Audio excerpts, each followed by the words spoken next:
Okay, transkription, det er processen, hvor en bestemt baserækkefølge af DNA omskrives til en bestemt baserækkefølge af RNA. Det der sker, det er, at RNA-polymerase det bliver bundet et bestemt sted på DNA-strengen, og det bliver kaldt en promoter. Den er placeret lige før starten af et gen. Det kunne være det her gen for aktin. Herfra der bliver der så dannet et RNA-molekyle, som er den her primære RNA.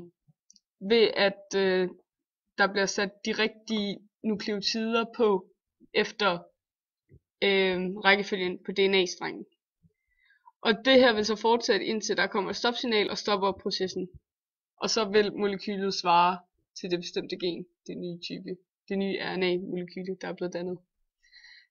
Der bliver lavet i cellerne 3 typer for RNA, og det er mRNA, som er messenger, der bringer informationen fra DNA'en videre.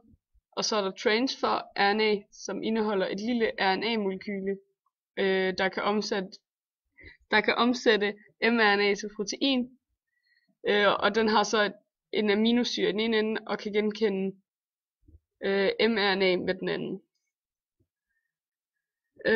Og så er der rRNA, som er ribosomal RNA, og den findes i ribosomerne. Og det der sker så, er at herinde der bliver dannet mRNA, som går ud gennem kernemembranen, og så går det her mRNA over og sætter sig fast på et ribosome. Og nu ved jeg ikke så meget om translation, for jeg har ikke haft om det før i skolen, og vi har ikke rigtig læst om det endnu.